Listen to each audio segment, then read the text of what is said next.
Einar Már Guðmundsson rithöfundur hefur ansi lengi prýtt íslenskt þjóðfélag með bókum sínum. Flestir mun eftir Englum alheimsins 1993, en það mætti nú svo sem ræða fjölmargar bækur sem að hafa vakið athygli og hans bækur eru svona svolítið þroskasaga manns sjálfs, svo ég tali fyrir sjálfa mig. Ég hreifst snemma af hans yrkingum og skáldsögum og enn komin ný bók. Hún heitir Allt frá hatti og í skó og segir þar frá Haraldi sem ætlar að verða skáld og flytur haustið 1979 til Kaupmannahafnar með kærustunni til að vinna að því markmiði. Það nú ekkert smá verkefni að ætla að vera skáld og skáldið Einar Már er komin hingað að rauða borðinu. Vertu velkomin, Einar. Já, takk fyrir. Til hamingju með bókina. Já, takk. Ég segi að það sé ekkert smá verkefni að ætla sér að vera skáld. Þú ferð ágætlega yfir svona þessar mótsagnir og vesenið þegar ungur maður ákveður að verða listamaður og þú ferð yfir vesen margra annara, þú ferð yfir mótsagnirnar sem sagt og þetta ansi mér finnst það mjög skemmtileg bók. Mér finnst bæði hægt að lesa hana grunnt sem svona ákveðið sagnfræðirit eða hugmyndasögurit, en svo getum við líka staldrað við eftir að fyrir greinarskilin og hugsa lengi og mér finnst þér hafa tekist það nokkuð vel. Fannst þér gaman að skrifa þetta? Þessa bók? Já, mér finnst nú yfirleitt gaman að skrifa bækurnar en þessi hefur auðvitað eðli málsins samkvæmt líka verið dálítið svona lengi með mér. Já. Af því að þetta eru náttúrulega kannski svona leið og þetta svona verið að skrifa þetta að verða til í þessu fæi. Já. Þá þetta leið svona ákveðið svona yfirsýn yfir þetta svið það svona einhvers konar skáldskapafræði, það að segja hvernig maður mótast svolítið sem höfundur og ég í rauninni þó að það sé alveg rétt að segja að bókin fjalli þennan unga mann sem ætlar að verða skáld, að þá er það samt ekki beint þannig sem ég upplifði það. Ég held bara að ég hafi verið skáld skilurðu, að ég hafi verið svona svolítið dæmdur í þetta starf og því að ég held svona ýmsum dyrum opnum. Ég náttúrulega skráður í bókmenntanám og einhvern veginn voru þessi tímar þú veist, þegar menn eru svona fæddir svona á þessum eða svona alast upp svona á 7. áratug svona í kringum hippa og 68 og svo allir þessi nýju straumar, þetta sem hefur kennt við svona postmodernisma og punk og fleira þú veist, þetta svona alltaf hellast yfir þessa tíma og þá voru einhvern veginn tímarnir líka þannig að þetta einhvern veginn svolítið svona kom til þín, skilurðu. Þú veist, það var ekki þessi ég man að við félagarnir við gerðum oft voðalega grín af þessum mönnum sem ætluðu að verða skáld með stóru essi og þetta var svolítið svona en samt skilurðu en á hinn bóginn kom ekkit annað til greina í þannig síðan tekur auðvitað við og það alveg rétt þetta gríðarleg barátta og ég hef rakið part af þessari sögu sömu sögu en samt þetta alveg heildstæð annað verk, passamyndir. Ég hef bækurnar sem sjálfstæð verk en þau tengjast og passamyndir líka það árið áður 78 þegar maður fer til Noregs og að vinna svona og hérna upp í fjöllum og finna ástina og fara út í heim og það má nú segja svolítið dílefnað í þeirri sögu dálítið svona gömlu hugsjónirnar, hvernig það reka svona veruleikan, það að segja hvernig fólk svolítið kemur undan vetri, sko, þannig, sko, voru svona í draumórunum eins og í passamyndum, sko, þegar maður var unglingur, þá til dæmis kom alveg hellingur af svona ítölskum anarkistum sem maður var rosa hrifinn af og flott fólk, sko, og svo það 10 árum seinna sem ég heimsæki þetta fólk, sko, í Rómaborg, þar sem það býr í flottu hverfi og allt það, en margir mega muna fífilsinn hans, sko, með svona fegurli, sko, af því að þarna var bara, sko, höfðu fíkniefnin og eins og tekið yfirhöndina og það var nú dálítið þannig með, sko, vinstri hreyfinguna sérstaklega á Ítalíu, sko, þú veist, þetta varð mörgum af, og þannig að, sko, það sem ég að segja, sko, þannig að hver bók hefur líka svolítið svona sinn heim og hér auðvitað lýst, sko, hérna í Allt frá hatti og í skó, þessum, sko, þá maður búinn að ákveða eiginlega þetta mitt karma að skrifa, sko, því hafði ég alveg komist að hérna í hinni bókinni. Ég líkti þessu svolítið við, sko, bara þegar þetta byrjaði, sko, ljóðin svona svolítið eins og eldgos, sko, og bara svo bara varð ekkert, svo bara hélt þetta áfram, sko, en það var svolítið mál, sko, að vera að koma fram sem skáld, sko. Þá varstu svolítið búin að afhjúpa þig, sko, segja að þú ætlaðir að verði eitthvað stórt innan gæsalappa og gefa einhver fyrirheit sem þú vissir auðvitað ekki hvort þú gæti staðið undir og þannig að það hendaði mér líka mjög vel að vera í, sko, bókmenntanámi og sagnfræði og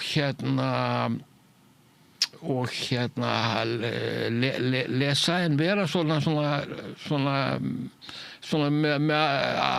í aðra röndina að skrifa, sko. Já. Krakkar, við erum í Köpen, segir í þessari bók. Já. Og þar ertu vitni til þess að það var einhvers konar hátindur þess sem hægt var að komast á bara í huga þeirra sem meldi. Já, það var nákvæmlega, sko, þetta var, sko, það er ýmislegt þetta að segja, sko, að þarna var, sko, já, í fyrsta lagi náttúrulega Kaupmannahöfn og Ísland. Þetta náttúrulega alveg heimur út af fyrir sig. Já, sem þú vefur svona, þú segir okkur aðeins af því hér. Já. Og Íslendingar í Kaupmannahöfn, sko, bæði þetta, sko, að þarna ertu með allt samfélagið í hnotskurn, í íslenska, sko, alveg upp og niður. Já. Og þetta náttúrulega löng saga og löng hefð og hérna, sko, þegar við erum þarna á 20. öldinni, seinni parti 20. aldar, þá alltaf líka hort, sko, í, sko, 19. öldinni í þessu mikla ljóma sem fjölnismenn og margir náttúrulega voru svolítið svona með einum eða öðrum hætti á þeim stað, sko, þetta hugtak Íslendingur í Kaupmannahöfn var svolítið svona lifandi heimur, en svo var það líka bara, svo myndaðist bara mjög, sko, svona sterk nýlenda, má segja, sko, af því að þetta voru mikið að skapandi fólki, talsvert af mönnum einmitt sem komið sér svona fyrir til að skrifa og reyna að fá þetta ráðrúm, en þurfa þetta ráðrúm til að móta sig og svo voru þarna líka sko mikið svona myndlistamenn og það voru tónlistamenn og það voru leikhópar og svo var þetta ákveðna frjálsræði sem sveif yfir vötnum í tengslum við sko, það var fólk náttúrulega sem var að flýja fordóma og sem hafði komið sér fyrir í Köben og það voru auðvitað líka þeir sem vildu hafa svona aðgang af svona stöffi og hérna vera í góðu skapi allan sólarhringinn og þannig að þarna blandast og svo náttúrulega fólk sko líka svona í félagslega kerfinu og fólk sem sé og svo fólk bara að vinna á vinnumarkaðnum sko og þegar maður var náttúrulega í þessum ætlaði sér þetta sem að ég var að gera að þá lendi maður svolítið svona í öllum hópunum sko. Já. Ég þurfti að ég náttúrulega vann þarna sem hreingerningamaður og nefni sko og finn þessu til dæmis áhrif hreingerningakvennanna á bókmenntirnar sko. Já. Svo nú textíllinn þér hvernig við klæðumst og hvernig við komum fram það nú áhugavert. Þú varst nú snemma þekktur fyrir kórónafötin og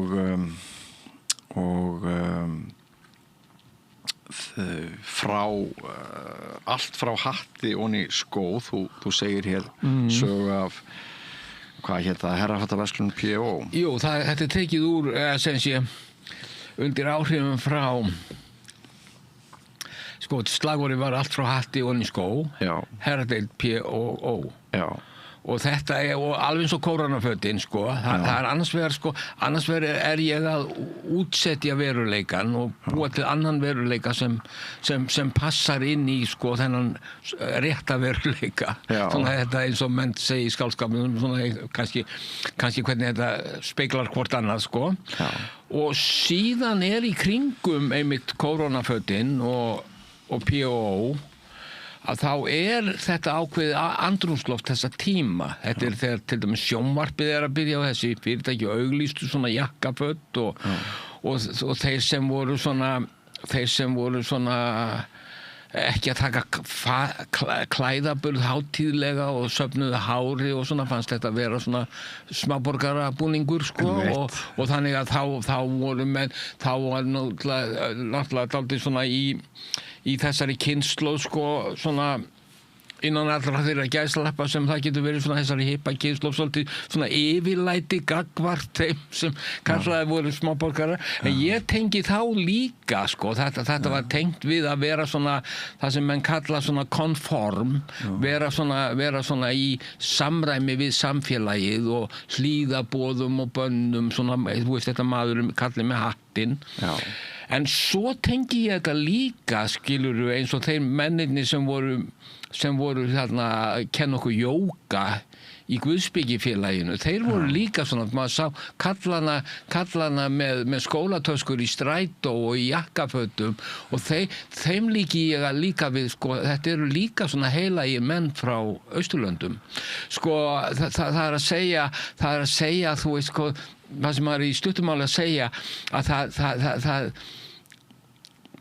það auðvitað svolítið svona fordómar og yfirlæti að dæma fólk út frá sko klæðaburði, skilurðu. Og þó að það sé auðvitað, þú veist, þegar þú nefnir einhverja flík eða einhverja framkomu eða viðhorf, að þá það auðvitað alltaf afurð einhvers tíma og lýsir auðvitað tímabilinu, sko. En það fylgir líka alltaf svona þessum svokölluðu nýju tímum alltaf, skilur þó að það fylgir þeim víðsýni, þá fylgir þeim alltaf líka þröngsýni, sko. Þú veist hvernig, að því menn skilgreina alltaf einhverja aðra. Jú. En ef hinn fátæki listamaður hefði ekki það vald að geta dæmt smáborgarana, hvað hefði hann þá? Því ekki fylgir lífi hins fátæka listamanns veraldlegur auður, þess vegna hann fátækur oft á tíðum. Já. Og kannski nú þessi spenna eiginlega bara nauðsynleg til þess að þú keyrir þig áfram í lífinu, ásetningur þinn að verða skáld kraft þarf að vera svo mikill, það er svo auðvelt að villast að braut og fara að efast Jú, ég held að þetta geti bara vel sko einhver dagamunur sko að menn séu sko hættir sko. Þú veist, þetta svolítið svona eins og ávanabindandi efni sko, skáldskapurinn sko og leitar á fólk svona eins og slíkt og menn verða sko, það verður einhvern veginn kannski svona í aðra röndina ekki hægt að gera neitt annað. En svo það líka sko að menn sko skilgreina sig sko kannski sko þú veist sko að því það ákveðin mótsögn í þessu sem við erum að ræða sko að því listamaðurinn auðvitað smáborgari og svona sko en það bara þú veist sko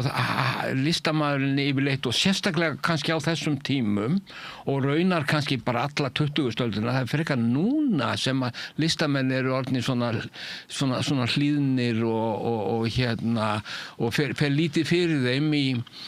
í samfélaginu sem stór vara samt ekki satt jú, á mörgu leyti sko, en alla 20. öldina skilgreina listamenn sem mikið í bara andófi gegn samfélaginu og við samfélagið og sem sé skilurðu hika ekkert við að taka afstöðu akkurat og þetta voru náttúrulega tímar skilurðu sem var dálítið mikið krafist afstöðu og það sem menn höfðu afstöðu og við komum og margir úr sko eins og vinstrihreyfingunni úr svona líka svona mjög róttækum samtökum alveg eins og svona það láta aldrei svona anarkista viðhorf í loftinu sko og maður var undir áhrifum frá öllu þessu fólki sem ég lýsi einmitt eins og í bókinni sko eins og í köflunum Breiðholtið og Mokka og svona í raunveruleikanum svona fólk eins og Dagur Sigurðarson og Róska og þetta fólk sem kom svolítið með heiminn Dagur kemur með fútúrisman og bítið og Róska með anarkisman og fleira sko en svo verður til auðvitað líka sko bara þessi harða pólitík sko verkalýðsbaráttan og herstöðvabaráttan og svo kemur kvenréttindabaráttan og þá verður líka til í bókmenntunum sko má segja svona þegar til lengdar lét svona ákveðin réttrúnaður sko menn áttu skilur að skrifa fyrir einhverja ákveðna hópa menn áttu að hafa þessa skoðanir og bókmenntirnar urðu dálítið svona eins og þú værir að sanna einhvern málstað sko það var þetta viðhorf en mín kynslóð sko þó að við séum mörg hver mjög róttæk að við rísum gegn þessu viðhorfi sko að líta sko á bókmenntirnar sem einhvers konar svona ræðustól eða þú veist af því að þetta sé þá sér með þessar skoðanir skilurðu að þá eru bókmenntir auðvitað líka bara bókmenntir sko. Og þú hefur aldrei barið þér á brjóst í þínum boðskap þetta þú náttúrulega segir heilmargt en þú valdir lágstemmdari leið heldur en Já, þetta liggur einmitt í því sko Danirnir tala holning á ensku það attitude hjá okkur sko orðið viðhorf næris ekki beint sko en þetta er svona að því að þetta er ekki beinlínis skoðun þetta bara, þetta er svona sem sé viðhorfi til hlutana og þetta er svo mikið þegar ég flyt þarna sko án þess að ég geri mér einhverja grein fyrir því að þá er þetta stóra málið í bókmenntunum í Danmörku það er að koma einmitt þessi ný kynslóð sem er svona sama kynslóð ég menn sem eru bæði svolítið eldri og yngri og þeir eru mjög afgerandi í þessum viðhorfum að svona þessari fagurfræði að sko bókmenntirnar séu svona sjálfsins herra sko og lenda að því að hinn viðhorfin sko félagslegu viðhorfin eða svona þetta var nú stundum kallað bara svona félagsráðgjafa bókmenntir sko að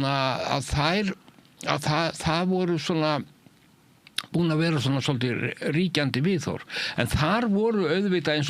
eins og Paul Borum sem ég vitna í, bendir á, þar voru auðvitað líka svona meistaraverk innanum, sko. Og eins og Vita Andersen og hennar bók Trygghetsnarkomaner sem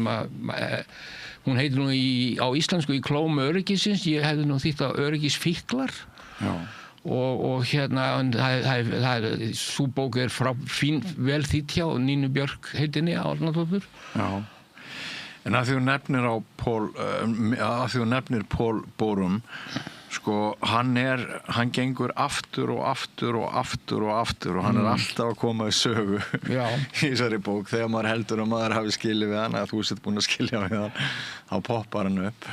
aftur og aftur. Og hérna, enginn veit hvað skáldsaga er. Já. Sko, maður fer að hugsa út frá þessu enginn veit til hvers við erum hérna, enginn veit hvað. Já, þessi setning og ég bara tekið eftir því, sko, að hún hefur gefið mönnum veitt tilefni til að hugsa ýmislegt, sko. En Paul Borum þetta var þessi maður, sko, hann var sjálfur svolítil tímaskekkja vegna þess að hann er 20 árum eldri, hann er fæddur 34 og hann er samt svona leiðtogi, hann stofnar, sko, þetta sem heitir í dag í Danmörku er bara Institution for Fatterskólinn, rithöfundaskólinn. Og hann tekur þessi ungskáld dálítið vendavæng sinn, þessi, sko, Søren Ulrik Thomsen, Mikael Strunge og Píu Taftrúp og þessa sem eru leiðandi svolítið í þessari kynslóð. Þjálfunarbúðir? Já, eða, sko, þau hafa náttúrulega opast að hann er svona einhver mikill þekkingabrunnur, sko, og leið vill hann vera svona eins og unga fólki, sko, eiginlega yngri en, sko, gengur með hanakamp og í leðurjökkum og svona, var í raunin líka bara, sko, frægur í Danmörku, sko, og þó víðar væri leitað, sko, fyrir, sko, sem sé já, kannski þau viðhorf hans sem birtust meðal annars í útlitinu og hérna en síðan var þessi maður, sko, hann var náttúrulega algjör svona náma hvað varðaði bókmenntir, sko. Og eini gæinn sem fær að reykja í Norræna húsinu meðan hann talar. Já, þetta er á þessum tíma, sko, sem að sko, sígarettan var, sko, og þetta er náttúrulega þessi tími, sko, þú veist já, menn það sést engin reykja lengur, sko, en sko, auðvitað sem betur fer, sko, þetta er náttúrulega líka heilbrigðisvandamál, en þetta var náttúrulega viðhorf tímanna, sko, þú veist, eins og í, sko, allar okkar fyrirmyndir, sko, lét alltaf mynda sig með sígarettur, rockljómsveitirnar og ljóðskáldin og svona, sko, þannig sko, þetta já, svona viðhorfin geta birst á svo marga vegu, sko. Og hann var einmitt þetta, sko, sko, það voru voða fáir sem sá að hann væri ekki með sígarettu, sko. Og þú veist þetta, já, þannig að með fullri virðingu fyrir því, sko. Já, en þau eru nokkur, sko, sem þú fjallar sem að lifðu ekkert mjög lengi. Já, hann deyr 60, sko, já. Og hann var, já. Og hérna, sko, en þessi, sko, annars vegar það þessi, sko, þessi áhrifaheimur, sko, þessi nýju tímarnir sem eru, þú veist, það í tónlistinni það pönkið, það nýbylgjan öll og hérna sem kemur bæði einmitt líka já, úr öllum áttum, sko, frá Þýskalandi, Bretlandi og Bandaríkjunum, Talking Heads og Television og sama að segja sko, skáldskapurinn þarna á fullu blasti frá öllum þessum stöðum og maður endalaust að taka við við áhrifum, en síðan býr maður líka af sko þessum íslenska bakgrunni sem íslensku bókmenntum og því uppeldi sem maður hafði fengið sko sem unglingur sem svo kemur fram þarna sko, þá byrjar maður að lesa eins og Þórberg og Halldór Laxness og ég manna sko, en til dæmis sko sem lýsandi sko þegar ég unglingur að til dæmis Salka Valka og Bréf til Láru, þetta hefði miklu meiri áhrif á mig sem sko hugsandi mann sko, svo gerðu mig svona róttækan sko eða áttu sinn þátt í því og hérna síðan eru það þessi skáldin öll sko bæði atómskáldin skilur og ljóskáldin Sigfús Daðason og Hannes Sigfússon og Jón Óskar og þessi skáld og Einar Bragi og fleiri og Vilborg Dagbjarts og svo Ásta Sigurðar þarna Þorsteinn frá Hamri og þú veist þessi skáld að koma með líka sko ekki bara áhrif úr þjóðadjúpunum heldur líka bara utan úr heimi sko þarna undir Frakkland, Svíþjóð ég held að Einar Bragi til dæmis kynnti sænska ljóðlist Sigfús Daðason og Jón Óskar franska og svo það annar mikilvægur faktor sem að koma þarna, það þetta sem kallað svona modernismi í íslenskri sagnagerð sko Guðbergur Bergsson og Thor Vilhjálmsson og hérna Svafa og Steinar og hérna og Guðbergur var til dæmis fyrir mig alveg sérstakur áhrifavaldur og ég vef þessi til dæmis þetta nútíma ævintýri eins og Guðbergur bjóð til svolítið inn í þessa sögu og titillinn sko Guðbergur svolítið í þessum titli því að hann talaði píóklædda NATO-pilta, hann talar það í Ástur Sannleikra hjóna þó að það sé ekkert umfjöllunarefni sögunar sko í sjálfu sér en samt sko opastlegu partur af þessum tíma og það sem þessir höfundar koma með það þetta sko hjá Thor það náttúrulega þú veist þetta enginn eyland og veröldin okkar völlur til að skrifum og þetta sko blanda þessu huglæga og hlutlæga. Þú skýtur nú skemmtilega á Thor í bókinni. Já, með metsölubækunar. Já, það bara mannlegt sko. En hérna það engin rætni þar undir því þér finnst þetta bara fyndið. Mér finnst þetta bara fyndið. Og manni finnst þetta svolítið fyndið líka. Og það ansi margt sko, mér finnst ekki rætni gott veganesti sko í bókmennirnar en mér þykir svona væntum oft svona briskleika og stundum hégóma eða hvað maður vilja kalla það en sko hvað sem Guðbergur kemur svona með fyrir mína kynslóð og þennan tíma að það bara eitthvað allt annað persónugalleri í bókunum hans en því sem maður hafði verið að lesa sko í skóla sko og allt þetta sem tengt var við í bókmenntir á Íslandi Gunnar Gunnarsson og Guðrún frá Lundi og allt þetta sem var svona upp á vinsælt skilurðu.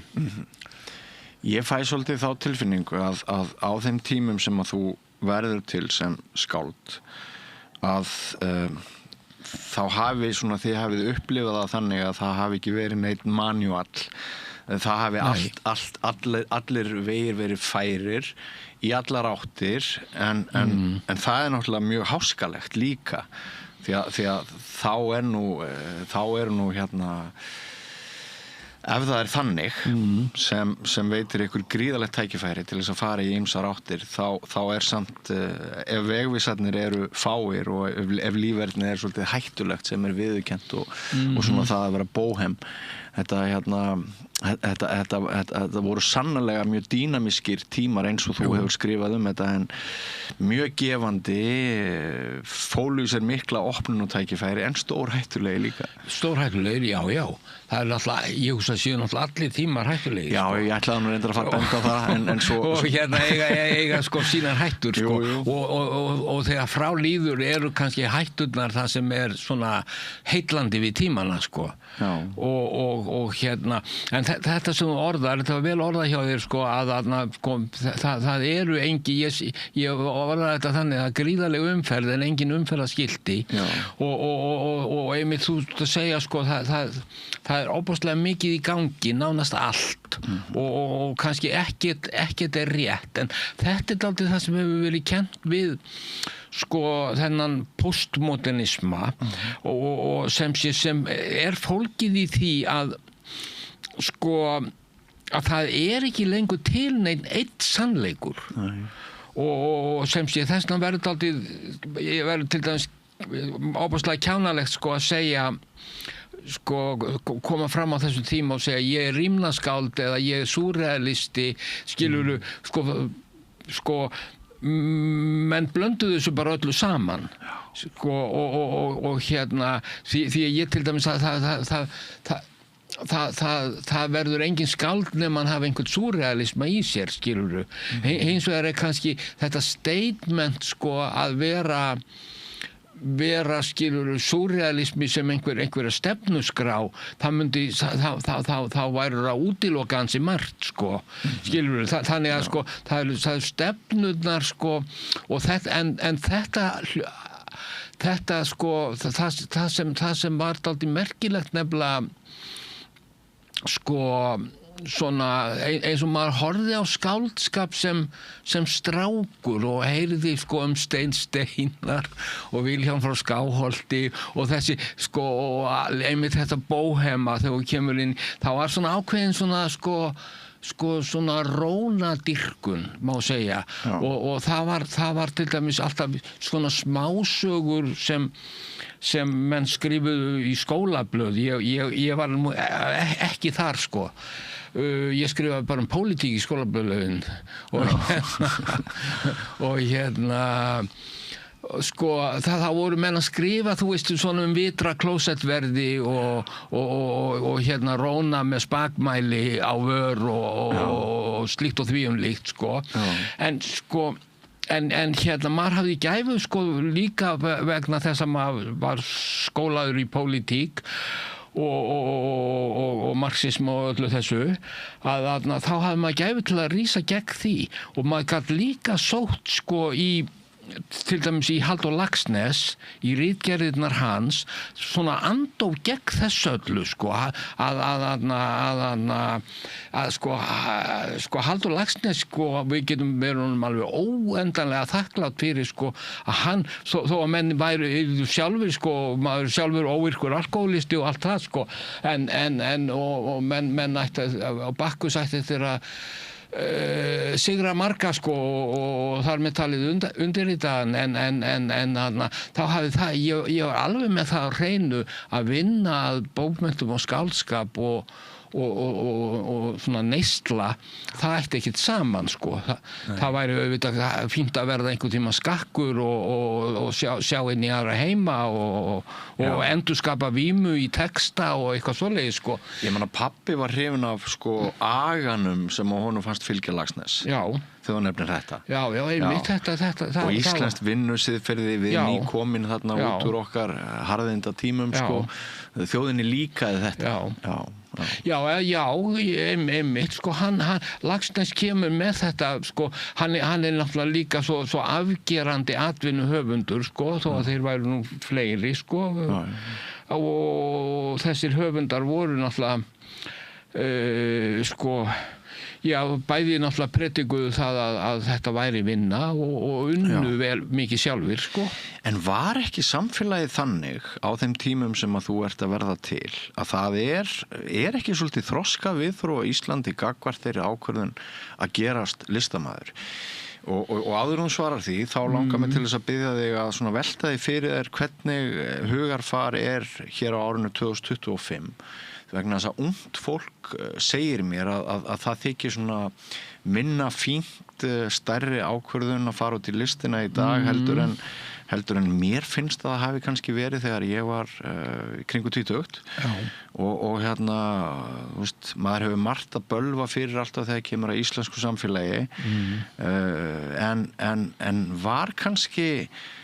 var þetta kannski svolítið góður heimur að spretta úr þarna var ekki bara, ef orðað á mannamáli, var ekki bara heilmikið snobbað fyrir hugmyndinni að leggja allt undir og gerast listamaður? Jú, en ég myndi segja samt kjarni málsins nú samt bara baráttu alþýðunnar fyrir betri kjörum og velferðarkerfi sem skapar það að það verður til það geta orðið til sem sé fleiri atvinnuhöfundar og síðan þetta líka við erum alin upp við að ritlist sé frekar svona alþýðlegt. Já. Alþýðlegt ég vil ekki nota orðið sport en sem sé svona athæfi að þú veist að þegar að maður eftir því þegar maður var strákur og það var smásagnakeppni í vikunni og þá komu 500 sögur Já, hugsaðu þér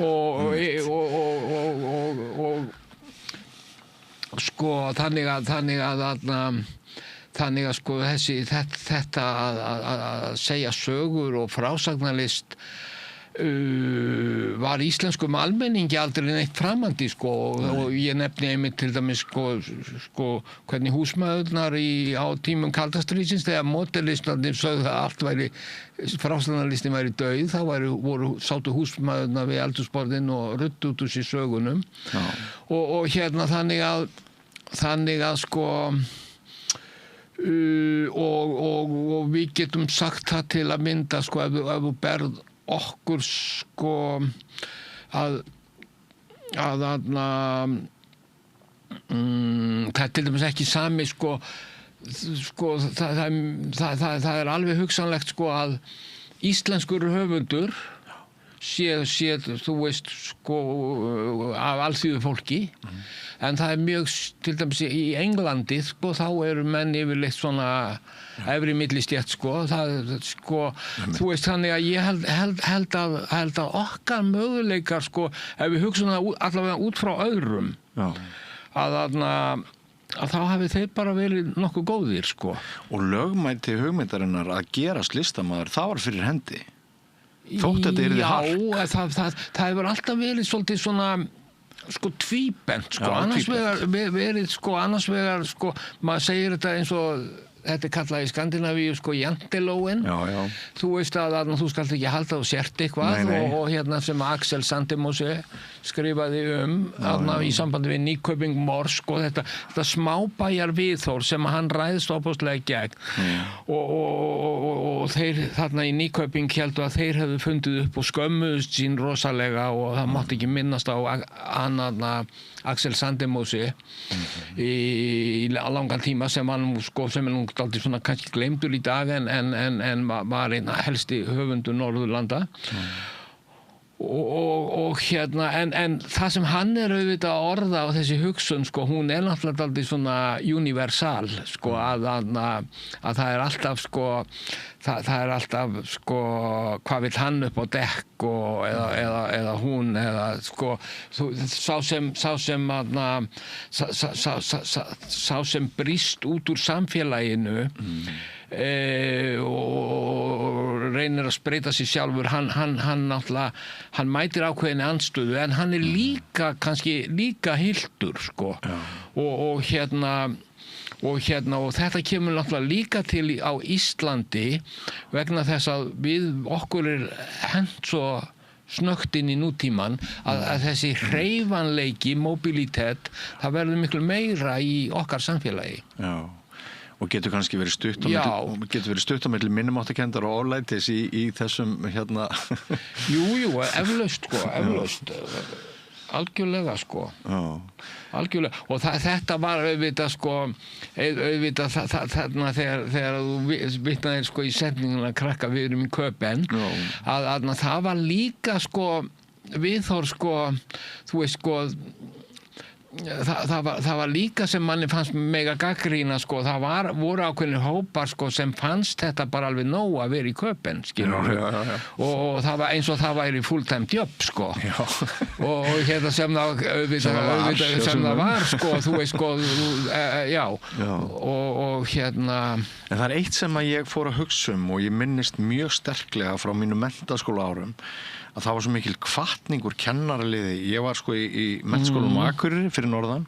og það var svo mikil hvatning hjá kennaraliðinu, ekki síst fyrir þau okkar sem að voru með einhverja svona listrænar gáfur að fara út og það var ekki bara þeir sem höfðu listrænar gáfur, það var bara svo mikil hvatning að fara út. Já. Og koma svo vonandi eða kannski tilbaka en það var svo mikil skilningur á því að Ísland væri ekki nóg og maður yrði að stækka við sem Já, og þetta líka bara þessi fornaspeki sem ég skrifa alveg heilan kafla heimskur sá sem heima situr og það er svo merkilegt með þetta orð sko, heimskur að það er sama orðið og heima sko og sem sé þó að megi líka segja sko heima er best og allt það en þá þarna og menn snúi heim og njóti þess að vera þar að þá þurfa menn að fara út og fara burt og koma aftur og það var þetta sko ég bjó einu sinni til ljóðum þetta sko hérna eyjabúan sem horfir út í heim og hugsar hvað allt sé miklu stórkostlegra hinum megin og svo fer hann þangað og þá er það ekki þannig sko það er allt eins og jafnvel síðra sko en þá kemur hann tilbaka en þá er hann með fjarskan í farangrinum skilur og það er þessi dialektík sem þarf að vera til þegar fjarskinn bætist við þá er hann betur og opnum búinn já og þetta er bara þetta sko hvernig bókmenntir verða til það er annars vegar tengslin við þitt eigið umhverfi og samtalið við heiminn og hérna og ég held að þetta var líka algjör sko við getum náttúrulega ímyndað okkur svona menn bæði taktu eins og þessi höfundar sem voru til hérna Laxness og Þórbergur og Guðbergur og fleiri og þeir voru ábyggilega líka svona hvatning og þetta er náttúrulega hvatning, þetta er náttúrulega þessi nýji tími, sko velferðarþjóðfélagið er náttúrulega líka sko það sem er að breytast, sko velferðarþjóðfélagið er auðvitað ákveðið kompromiss. Það er að segja að borgarastéttin heldur að hún sé að missa völdin og gefur eftir. Síðan hefur baráttan snúist það og eins og við sjáum mjög skýrt núna í Trump og öllum þessum villimönnum í kringum hann að það er að taka þetta allt aftur. Það er ákveðin heimsendi í uppsiglingu. Já, og þetta segja myndu svona fræðimenn segja að þetta er bara eitthvað sem liggur í sem sé kapitalismin vill fá eins mikið og hann getur og það þarf sem sé að þess vegna þarf sko svona fjöldabaráttu til að koma í veg fyrir það og við erum að lifa þessa tíma það sem til dæmis er búið að kannski þjóðnýta listamenn og hérna og til dæmis sko sem sé höfundar hafa sko það er flott að fólk geti hlustað á bækur og streymisveitur og svona og gott að þetta sé ódýrt skilur og fólk geti fengið þetta í sko en sem sé hvað fáum við sko getum við spurt sko að sem sé það hafa leið náttúrulega hrunið upplög á prentuðum bókum og sem eru sko sem af þessu útgefna er aðal tekjulind sko þannig að þetta módel í útgáfunni að það er allavega konið miklu brestir í það og sem að held ég að muni skapa sko það er þetta menn myndi segja svona neikvæða sviðsmynd það myndi skapa sko geti skapað að þetta verði ekki eins eftir svona vert og hérna að menn sjáu sko það er ekki séns sko að hérna að lifa á skilur, ef þú tekur svona segjum bara svona skáldsögu, það yfirleitt svona 2 til 3 ára vinna sko, það getur verið minni og getur verið meiri skilur, við skulum segja það og sem sé. Og nú þykir held ég bara ágætt ef skáldsaga selst yfir 1000 eintökum. Það bara málið. Og sko tekjur fyrir 1000 eintök eru einhver milljón. Já. Deildu því í 3 ár. Já. Og þá færðu sko, þess vegna þetta auðvitað sko þessi, og síðan náttúrulega þegar þú hugsar út í það sko veltan í kringum bókmenntirnar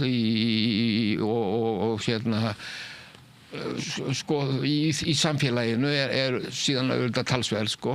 Já, en Storytel sem dæmi bara þjóðnýting listamanns? Já, í rauninni sko, þú veist sko þó þú sért með stóran katalóg af bókum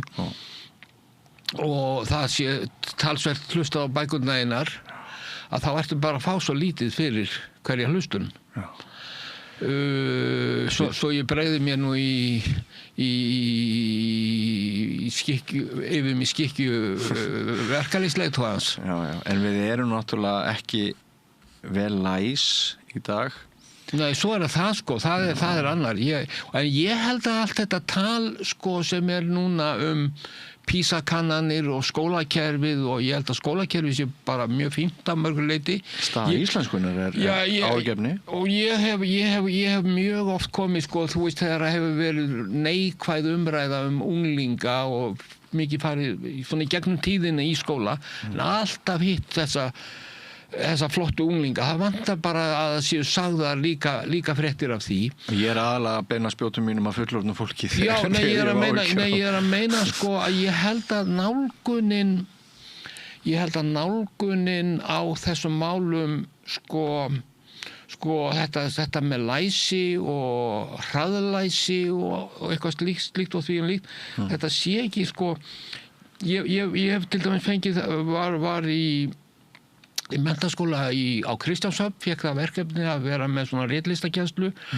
og ég fæ nemendurna til að segja, ég segi þeim að skrifa ekki eftir neinum reglum, bara fá þetta allt, fá svona ákveðin verkefni, kannski bernskuminning eða heimildavinna, tala við pappa og mömmu eða afa og ömmu og skrifa eitthvað sögulegt og nemendurinn fara í gang og segi bara pælið í aðferðunum og eftir og ræðum þau mál og það verður það vantar sko bara bókmenntakennslu í skólana sko, alvöru bókmenntakennslu sko, og ég ekki að segja að það sé ekki alveg til staðar fín bókmenntakennsla, ég held að vanti þú veist sko, það sem þessi sköpunargáfa er virkjuð, ekkert endilega út frá því sjónarhóli allir að verða rithöfundar, heldur bara það sé gott veganesti og vegna þess að þegar til dæmis unglingar fara að skrifa og svo lesa þeir þetta til dæmis upp fyrir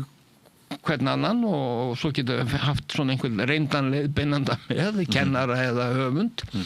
og umræðan og það sem verður til að það er eitthvað algjörlega einstakt. Já. Og bókmenntirnar eru nefnilega skilurðu, þær eru barátta gegn tómleikanum, þær eru barátta við þessi firringavandamál sem eru í samfélaginu.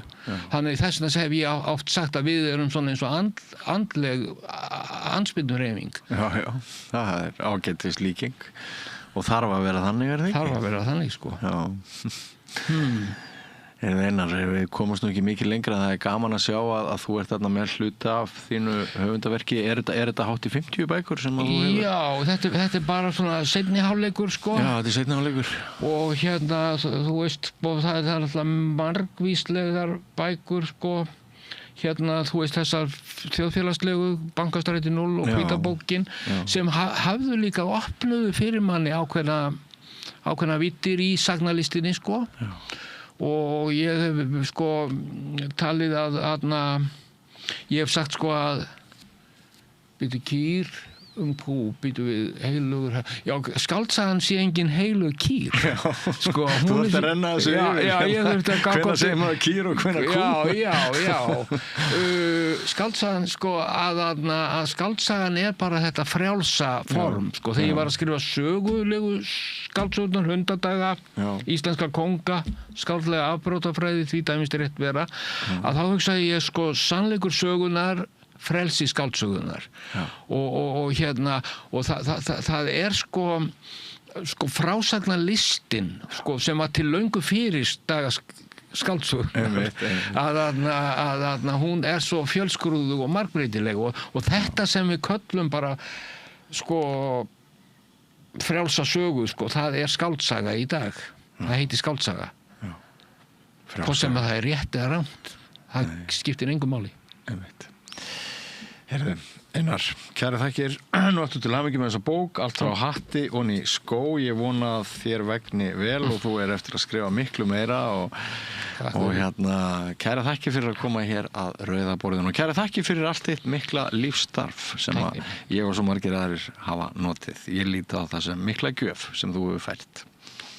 Takk. Nú, þátturinn hjá okkur verður þá ekki lengri í kvöld. Ég þakka ykkur hlustendum og áhorfendum fyrir samveruna. Vona að þið hafið notið dagskrárinnar. Ef þið hafið notið hennar svo mikið að þið hafið velt því fyrir okkur, jæja, það er nú komið að því að ég styrki samstöðuna mánaðarlega. Þá hvet ég ykkur endilega til að fara inn á vefslóðuna samstöðin.is og finna þar hnappur þar sem stendur áskrift og gegn því hlægilega lága framlagi aðeins 2.750 krónum á mánuði. Gegn þessu litla framlagi lofa ég ykkur meiri ánægju og stolti yfir því að taka virkan þátt í því að halda þessum fjölmiðli gangandi. Það verður ekki án þinnar aðstoðar. En það er hægt að gera margt fleira en að kaupa áskrift á samstöðinni. Hvers skipti sem að þið hrífist að efni sem að ykkur finnst ástæða til að deila, endilega nýtið samfélagsmiðla og annað til þess að vekja sem mesta athygli á okkur. En þættinum lokið í kvöld, við sjáumst aftur á morgun, verið sæl. Segðu það á Samstöðinni. Samstöðin er í eigu hlustenda, áhorfenda og lesenda. Sláist í hópinn og gerist áskrifendur.